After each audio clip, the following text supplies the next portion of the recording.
Welcome to the Daily Insider here on Vegas Insider. I am Kevin Rodgers as we take a look at today's action and get to the big news in the NFL regarding Aaron Rodgers coming up in just 1 second. But before we do so, I want to tell you about our friends at BetMGM. They are the king of sportsbooks. And at BetMGM, if you bet $10 and you're a brand new player, you can win $200 if your team scores a touchdown. That's right. Bet on any NFL money line. And if your team scores a touchdown, you'll receive an additional $200 in free bets. Again, for new players only, must be 21 years or older. And this is legal in Arizona, New Jersey, Indiana, Colorado, Tennessee, West Virginia, Iowa, Virginia, Michigan, Pennsylvania, and Washington, D.C. only. Full terms and conditions apply. That is BetMGM. They are the king of sports books. All right, so let's get right to the big news of the day already at noon Eastern. And the Green Bay Packers, they will be without this man, Aaron Rodgers. He is out this Sunday as the Packers take on the Chiefs at Arrowhead Stadium. COVID, tested positive for COVID, Aaron Rodgers. And Green Bay had the issues with Devontae Adams out last week. They had a coach out last week. Some COVID, I guess, going around the locker room or the facility, whatever you want to say, in Green Bay. And now it hits the franchise quarterback. So Aaron Rodgers will not play on Sunday at Kansas City. It's going to be Jordan Love making his NFL debut. And Rodgers is questionable for the following week against Seattle. He's got to get clear the protocols and all that stuff. And then he could maybe play in that game. But checking out where the lines are at, this line has jumped at some places. Let me see if BetMGM updated it, but it was at 7.5. Yep, at BetMGM, it's now Kansas City laying 7.5, total of 48.5. And this was at about 1 earlier in the week. So this thing has totally gone sideways for the Green Bay Packers that fast. And the Kansas City Chiefs now a 7.5-point favorite in the what was supposed to be the top game of Sunday, the 425 game at Arrowhead Stadium. And now all of a sudden it's Jordan Love. Now, not to say Jordan Love is going to necessarily do what Mike White did with the New York Jets last week, throw for over 400 yards in his debut. But at the same time, the Chiefs' defense isn't very good. So now we'll see what the Packers, if they can keep this winning streak going. They've won 7 straight. They lost their opener to New Orleans. They're coming off that big win at Arizona. They have a shot to be the number 1 seed in the NFC. But as of now, the Packers are going to go with Jordan Love coming up on Sunday. And Aaron Rodgers is going to have to sit out due to the protocols. So that is the big story coming out so far, at least this afternoon.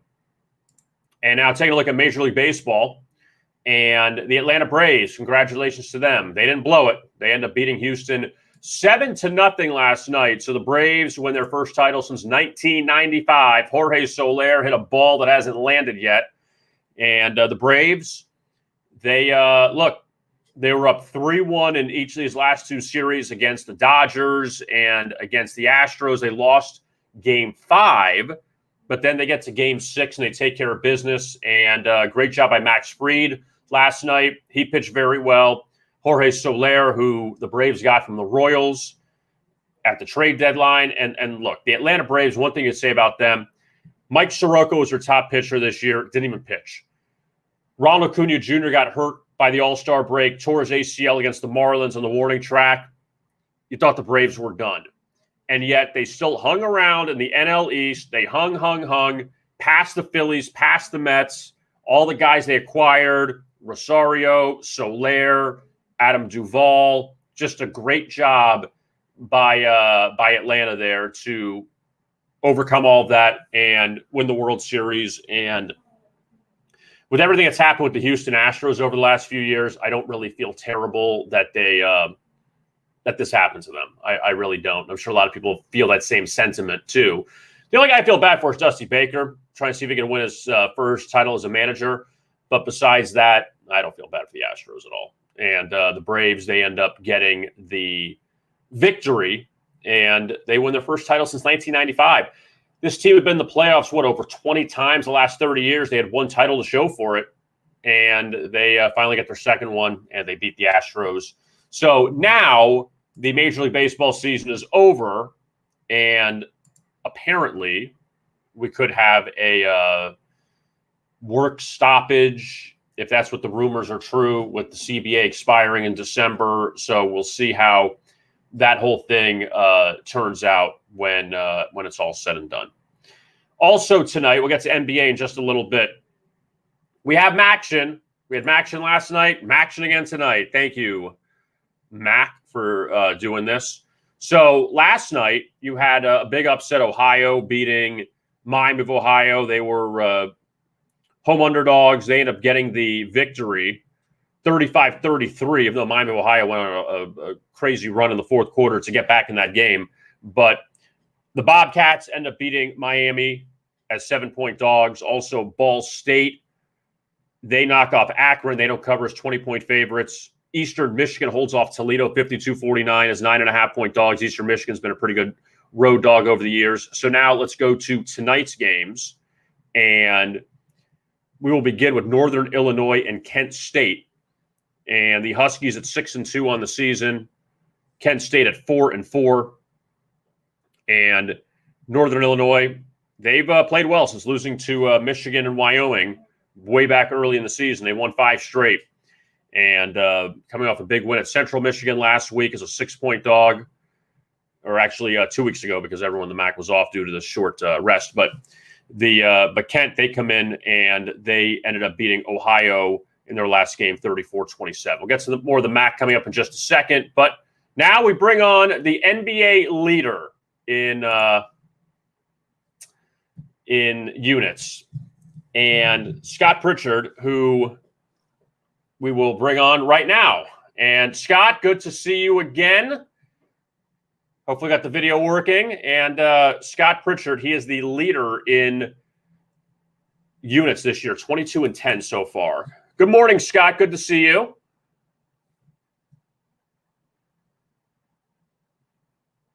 We're going to take Scott down for a second. We'll bring him back on once we get him all fixed up. But Scott at 22-10 so far in the season in the NBA, hitting nearly 69% of his picks, 11 units. And it's all on totals. He's totally dominated the totals so far this year in the NBA. But we'll bring Scott back on in a second. So let's look at the other MAC game tonight. And that's Central Michigan and Western Michigan. And Western Michigan, they are right now 9-point favorites. The Broncos come in at 5-3. Central Michigan, the Chippewas, at 4-4. And Central Michigan coming off a tough 39-38 loss to Northern Illinois their last time out as 6-point favorites. And Central Michigan, in fact, they've struggled to cover recently. They covered their opener at Missouri. Missouri hasn't covered against anybody this year. But the Chippewas are 1-5 in their last 6 games against the spread. And Western Michigan, they're off a loss at Toledo their last time out. But for Western Michigan, they have not lost back-to-back games this year. I mean, it's kind of feast or famine for them.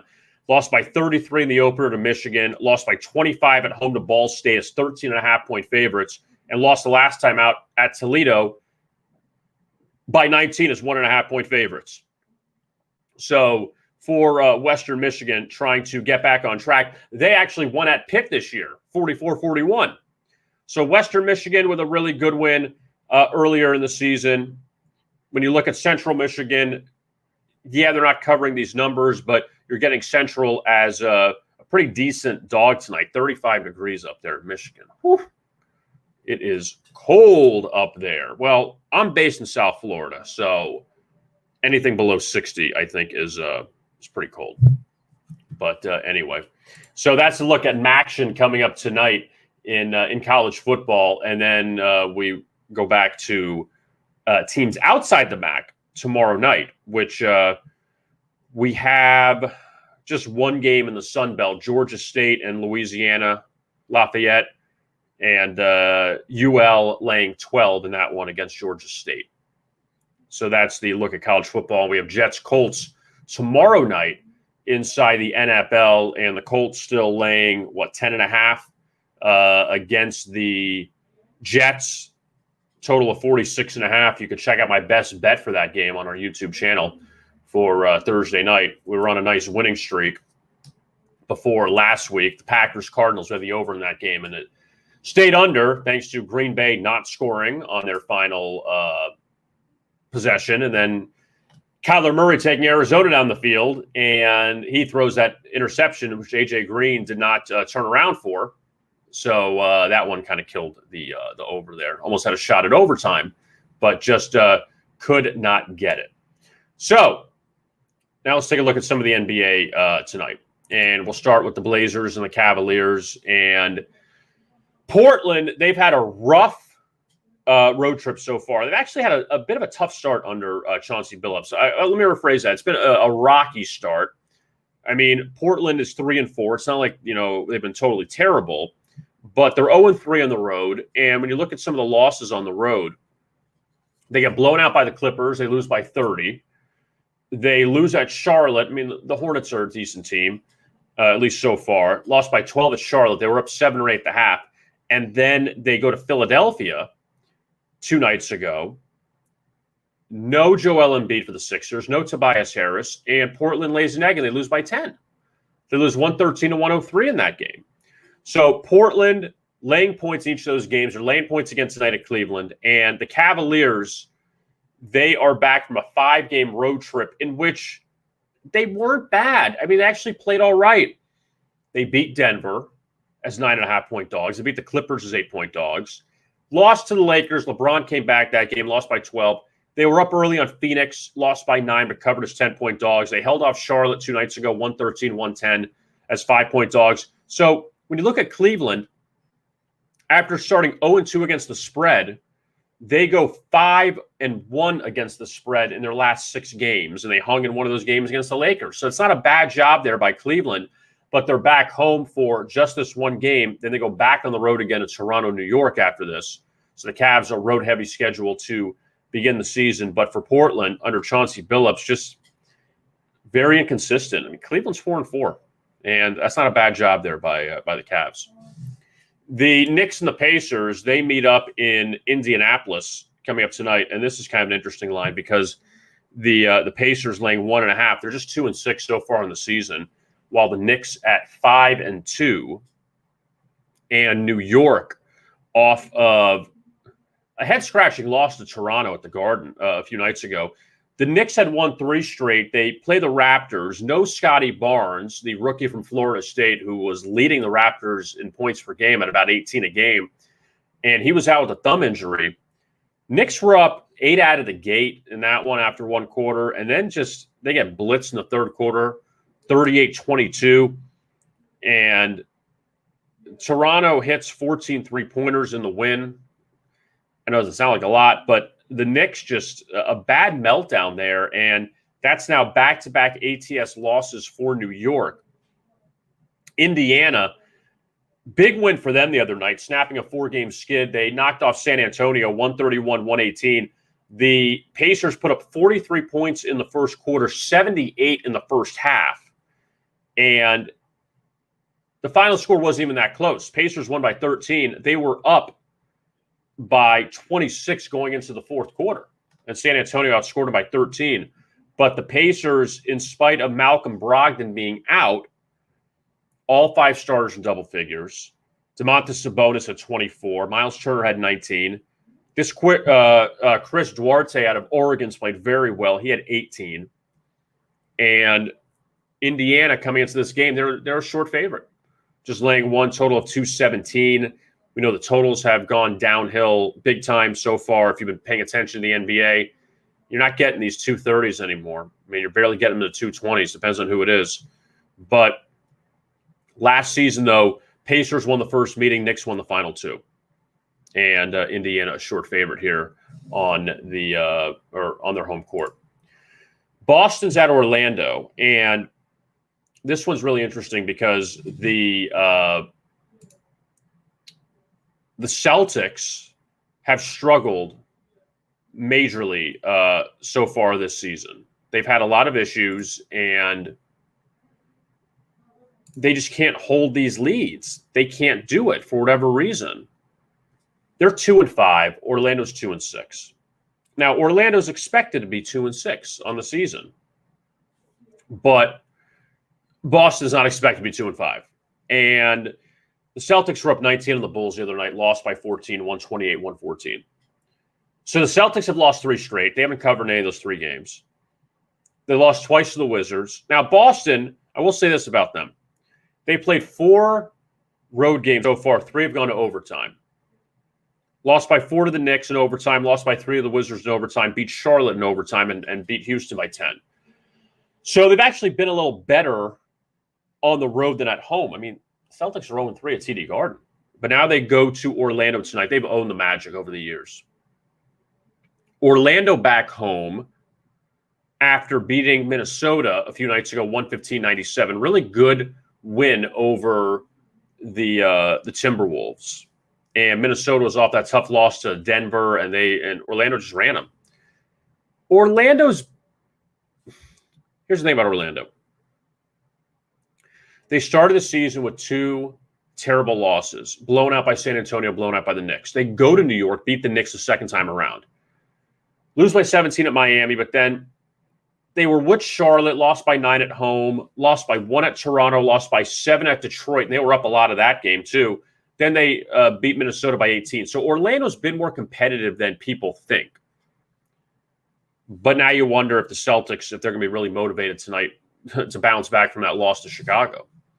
Speaking of the Bulls, they are in Philadelphia tonight to take on the 76ers. And I'm just guessing. I mean, guessing on injuries in the NBA and rest is a really serious thing. Now, Tobias Harris is out tonight for the Sixers, COVID protocols. Joel Embiid expected to return, and Philadelphia laying 2. They're 5-2 on the season. No Ben Simmons yet, and they're still 5-2. Chicago 6-1. Billy Donovan's done a great job with that Bulls team, but again, they get Lonzo Ball, they get DeMar DeRozan. So there are some pieces there on that team, which obviously make them a little bit better than they had been in previous years. And Chicago's off a couple of underdog wins over Utah and Boston.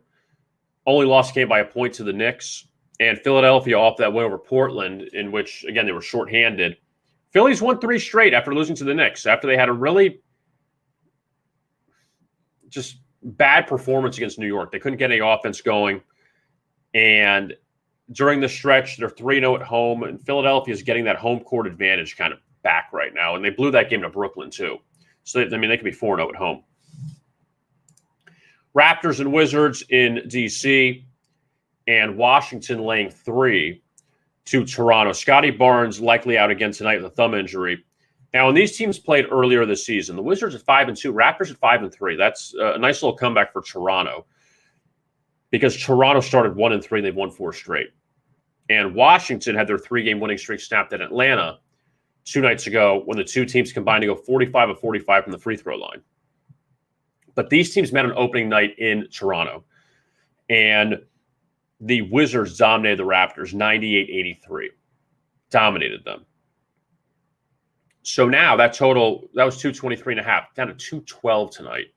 That total dropping 11 points in this one second time around. Washington's offense, 111 or more in 4 straight. Toronto, 110 or more in 3 of the past 4. So the Raptors' offense has picked up a bit. They had a slow start, and they're 3-0 on the road. So really good matchup there between those 2 teams. A little bit surprising, their start. The Hawks and the Nets, and this total of 219.5. Just to put in perspective for you, the totals, I should say, last year between these teams, both 4-3. You want to hear how nuts this is? So Brooklyn and Atlanta played, I guess, a 2-game series. We can call it's not back-to-back necessarily, a 2-game series. First matchup in Brooklyn, Nets won 145, 141 on a 240 total. They played 2 days later. The Hawks beat them on a 245 total. Their last meeting, Brooklyn won in overtime in Atlanta, 237.5 total. Tonight, 219.5. You want to know why? Besides Kyrie Irving not playing, Brooklyn is 7-0 to the under so far this year. 7-0. Now, a lot of people have said because James Harden's not getting to the line as much, that's hurting them. But the Nets, though, in this long homestand they've had, they played 2 road games out of the gate, and they played their last 5 at home, and they go on the road after this. 91 to Detroit, 98 to Indiana, 106 to Miami, 90 to Washington. So the defense is stepping up. So we'll give that to the Nets. Atlanta, they are 0-4 ATS on the road this year. But it's only the second time they're getting points. And they were blown out by Philadelphia on the road. And their last road game, and that was a revenge spot for the Sixers for that terrible loss to the Hawks in the playoffs last year. Nuggets and the Grizzlies, they meet in Memphis. And both these teams 4-3. The Grizzlies, they did hold off the Nuggets 2 nights ago, 106-97. Total of 215.5. Tonight's total 214.5. So not that big of a drop. But Memphis has won 2 of 3. And again, Memphis has been a bit up and down. They came back, won that Golden State game. They pretty much had no business winning at the end of that road trip. But they lost that Laker game they probably should have won. Denver, they had a 2-game winning streak. They lost to Memphis. Offense has not been great for the Nuggets. Most points they've scored is 110 in the opener against Phoenix. Since then, 102, 87, 110, 106, 93, 97. So Denver not exactly running and gunning it like you would think in past years. And Denver 6-1 to the under this year. The Clippers and the Timberwolves in Minnesota, and LA at 2-4, Minnesota at 3-3. Minnesota's lost a few in a row here. And Minnesota, you're getting them as a home dog. I always liked that system in the past of taking home underdogs off back-to-back home losses because now they're going to maybe get one. And for Minnesota, they're 0-4 ATS in their last 4 at Target Center, all as a favorite. So the Timberwolves, think about this. This is only the second time this season they're an underdog, and they won at Milwaukee in that role already. So you're getting the Wolves. Here's this short underdog. And Minnesota, 6-0 to the under this year. Clippers, 5-1 to the under. And LA, they held off Oklahoma City by 5 on Monday as 12.5-point favorites. On the road, they are 0-2, 1-1 against the spread. And the Clippers, they've been disjointed also without Kawhi. The Mavs and the Spurs down in San Antonio, and this Dallas team coming off a loss to Miami last night. The Heat have played very well. Mavs were up early in that game, but then the Heat had a huge second quarter. And the Mavericks, still Porzingis out. They've lost 3 of 4 since winning 3 straight. Dallas kind of had a little bit of momentum there, but they held off Sacramento on Sunday. They lost to Denver. They got blown out by Denver. They lose at home to Miami by 15. So Dallas 1-4 against the spread their last 5. San Antonio, I know Pop's got rebuilding. Like, as simple as that. Spurs destroyed the Magic in the opener. Since then, they've lost 5 of 6. They inexplicably won at Milwaukee during the span, but gave up 131 to Indiana the other night. Very bad performance by them. When you look at some of the losses, though, at home, that game they blew in the fourth quarter to the Lakers without LeBron, lost in overtime, lost to Milwaukee by 10. So now you're playing Dallas, who's with no rest, and San Antonio just lost to Dallas. They were 23-3 in that game, and the Mavs came back and beat them. I know that's early, but still. It's a tough game to handicap. All right, 2 to go out west in the Bay Area / Northern California. San Francisco tonight, Warriors and the Hornets. And Golden State laying 6 here. They're 5-1. Charlotte's 5-3. Charlotte's playing well. And Charlotte, this is the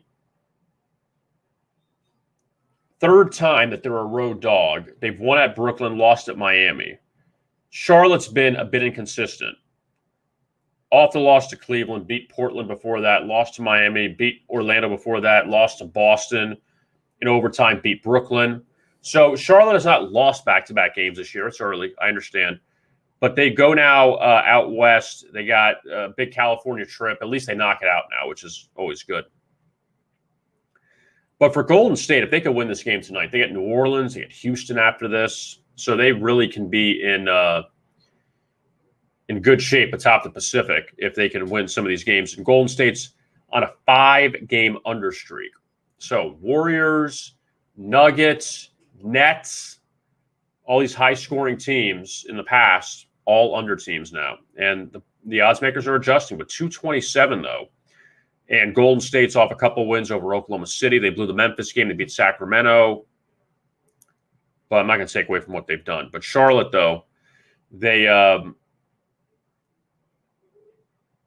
again, the inconsistency, you wonder if that's going to come back tonight, if they're going to win after all these win-loss. Pelicans and the Kings in Sacramento. Kings, they covered last night against the Jazz. They hung with them. And they fell to 3-4. New Orleans, bad loss for them at Phoenix. Now 1-7 under Willie Green, and they were up double digits in that game. Lost by 12, closed at 9.5. It was at 10-11 during the day.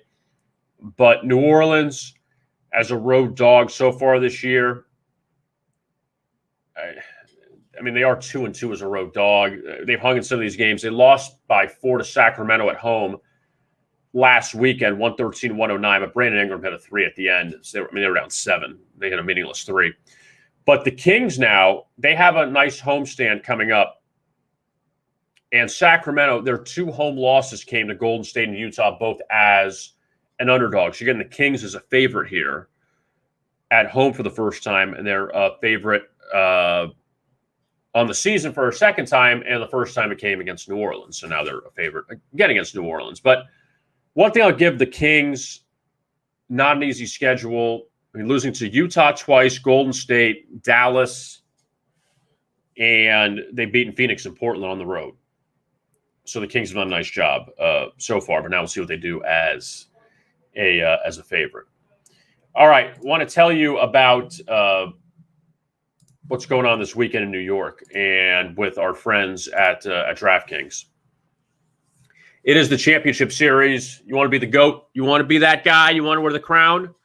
Well, you could score your seat to the Tournament of Champions, the Sportsbook National Championship. It's coming up this Friday, November 5th. It ends Sunday, November 7th. Weehawken, New Jersey, right outside of New York City at the Endview Hotel. And it's a $1 million top prize. You can bet on 3 different sports, NBA, NFL, and college football, a $10,000 buy-in for the tournament. And you get a $5,000 bankroll for the weekend to use to place bets throughout the tournament by entering a $5,000 pool. The winner of the tournament will be given a free ticket to the Championship Series Tournament of Champions event in January for an opportunity to compete for bigger money and be crowned as the GOAT. That is the Sportsbook National Championship. And it's brought to you by DraftKings. Check it out at DraftKings.com. I am Kevin Rodgers. Thank you so much for tuning into this edition of the Daily Insider. Again, Aaron Rodgers won't play Sunday for the Packers against the Chiefs, COVID. And we'll see what happens in his next game when Green Bay faces Seattle, if he'll suit up for that one. So it's the Jordan Love Show coming up. See if the Packers were smart in drafting him out of Utah State. And he'll get the start against the Chiefs coming up on Sunday. Again, we'll talk to you tomorrow at noon. Vince Akins will join us to talk his weekly football trends. That is coming up tomorrow. I am Kevin Rodgers. Thanks a lot for tuning in. And as always, best of luck with your bets.